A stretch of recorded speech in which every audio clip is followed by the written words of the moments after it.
aujourd'hui. Benjamin, vous êtes penché, vous, sur les communes qui n'ont pas de maire pour dimanche. Alors, pas de candidat. Pas de candidat, effectivement. Pas de candidat. Comment ça va se passer? On vote pas, il y a un candidat désigné, donc comment ça se passe? Pour l'instant, il n'y a pas de premier tour. Par exemple, dimanche à Vassel, c'est dans le Puy-de-Dôme, 290 habitants.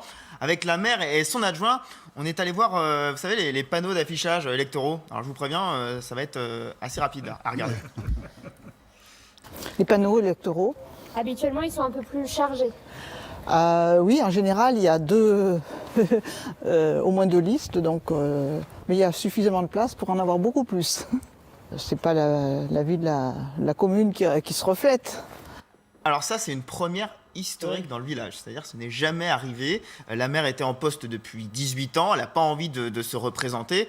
Et alors, avec son adjoint, quand on leur demande qu'est-ce qui se passe, eux, ils pointent la lourdeur administrative de la tâche de maire et d'adjoint aujourd'hui. Les gens sont très individualistes, ils demandent beaucoup de choses pour eux, mais ils ne se demandent jamais ce qu'eux, ils peuvent faire pour les autres. C'est vrai qu'il y a aussi la lourdeur de la tâche, la lourdeur administrative, les contentieux aussi qui se multiplient. On débarrasse un certain système administratif de toutes les basses besognes. On a l'impression parfois d'être là pour faire le sale boulot, quoi. Voilà. C'est pas très vendeur. Non, c'est pas très vendeur. Mais dites-moi, est-ce qu'il y a beaucoup de communes qui sont dans ce cas-là? Alors, d'après les Alors qu'on est chiffres, mardi, on vote dimanche. les remontées des préfectures, 106 communes en France aujourd'hui n'ont pas de candidat, n'ont pas de liste. C'est 40 de plus qu'en 2014 tout de même. On peut aussi prendre l'exemple de Bobigny en Côte d'Or. Là aussi, on a rencontré le maire et il est assez défaitiste, lui, vraiment, sur le manque de vocation. Il ne se représente pas.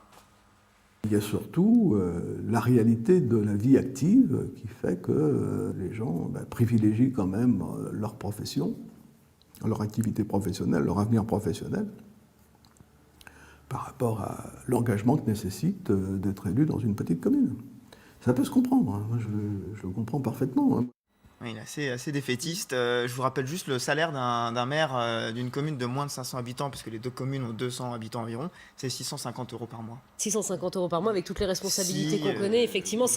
Par retraité, c'est compliqué. C'est un sacerdoce. C'est un vrai sacerdoce, effectivement. Oui, et pas de statut de maire, donc, mais aussi en France, on a beaucoup de communes, plus de 35 000. En Allemagne, par exemple, il y en a 15 000.